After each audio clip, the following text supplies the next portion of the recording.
老懷大衛、西默盎同埋亞納。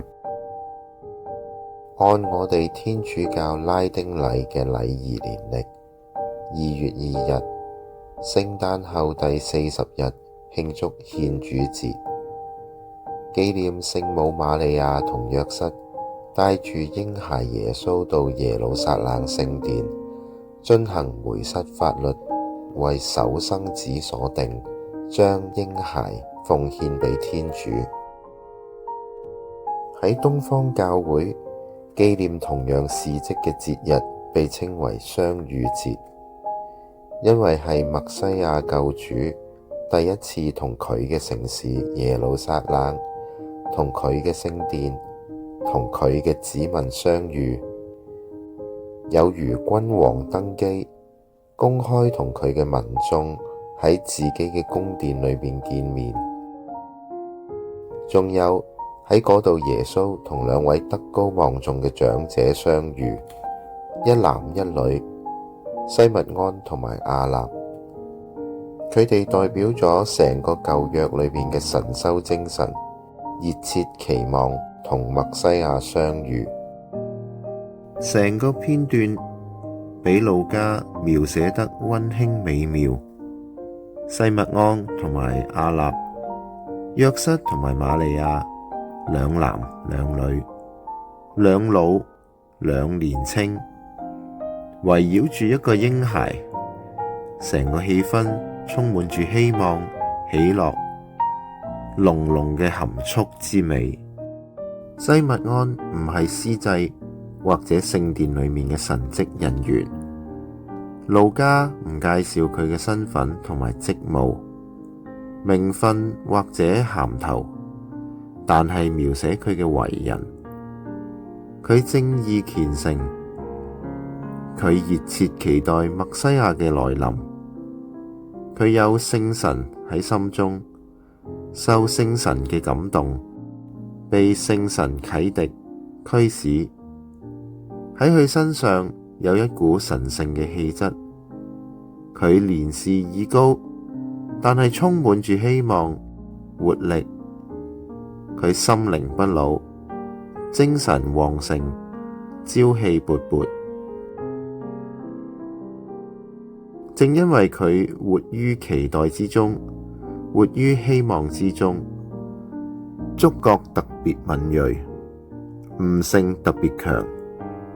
一見到耶穌就歡喜萬分。雖然嬰孩耶穌當時同其他喺襁褓裏邊嘅初生嬰兒係冇分別，衣着簡樸，而態度敦厚嘅若瑟同埋瑪利亞喺人群之中亦都唔顯眼，但係西默盎知道佢嘅期待就要喺呢個嬰孩身上滿全。呢個智慧老人舉起雙臂，抱住嬰孩耶穌，萬般嘅柔情，萬分嘅感動，高唱佢嘅讚主曲：主啊，現在可照你的話，放你的僕人平安去了。佢嘅希望滿全咗，佢亦覺得此生無悔，冇枉費，冇不捨，冇記掛，冇留戀，冇惋惜。相反，佢覺得自己無比嘅幸福，亦都可以目睹以色列世代盼望嘅救主。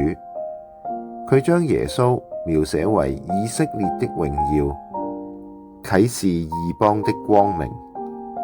佢知道呢個嬰孩唔只係為以色列子民而嚟，佢係萬民之光，萬眾仰望嘅救主，萬世萬代以佢為依歸。教會喺日課裏面，每日俾信眾喺夜禱結束嘅時候，即係一日最後嘅一次祈禱，行之就寢之前，誦念西默盎嘅讚主曲，懷着呢個智者、聖者嘅心態嚟結束一日嘅生活，深信天主會滿全我哋嘅希望，會使到我哋嘅歲月充實。聖神仲啟示咗西默盎向耶穌嘅母親瑪利亞講咗一句先知性嘅話：呢個孩子會俾別人帶來救恩喜樂，但係佢自己卻要承受痛苦。佢將要成為反對嘅記號，將有人誠心接受佢，但係有人拒絕佢，反對佢。喺路加嘅筆下，十字架嘅奧蹟已經喺呢個嬰孩身上見到端倪，亦透過呢一位老人家嘅口隱約咁樣表露出嚟。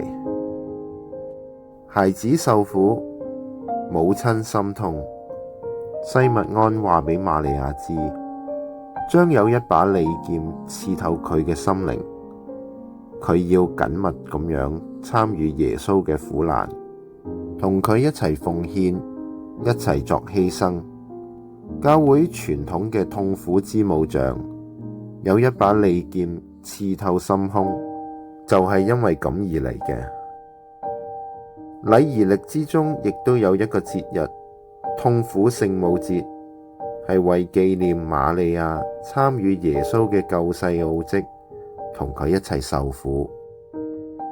喺聖殿之中走近嬰孩耶穌，被聖神光照認出佢身份嘅，除咗西默盎之外，仲有一個婦女，佢亦都係一位年邁嘅長者。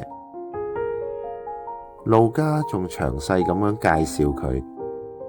她出閣後，與丈夫同居了7年，以後就守寡，直到84歲。84係7乘12，有圓滿嘅意義。佢亦都有如西默盎一樣，過住聖善嘅生活。她齋戒祈禱，晝夜侍奉天主，總不離開聖殿。亦都一樣喺耶穌身上見到自己生命嘅滿全。西默盎同亞納俾我哋諗起今日教會裏面為數不少嘅長者，佢哋雖然年老體弱，或者飽受滄桑，但係可以安詳自如。佢哋嘅熱心虔誠，佢哋對主嘅依恃，令人感動。佢哋富於經驗，富於智慧，生活卻清淡灑脫。好多老人家樂於助人，對貧乏者慷慨捐助。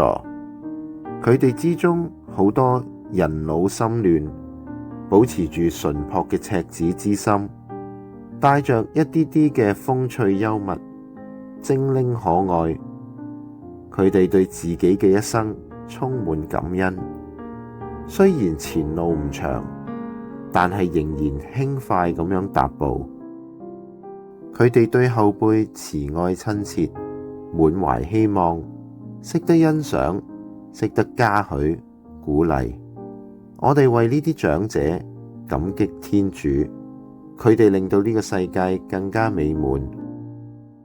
願呢一個老人同嬰孩喜相逢嘅動人圖像，成為我哋克聖代溝、建立代聯嘅溫馨提示。願我哋能夠一代代咁樣以親情相繫，以孝愛同感恩相連。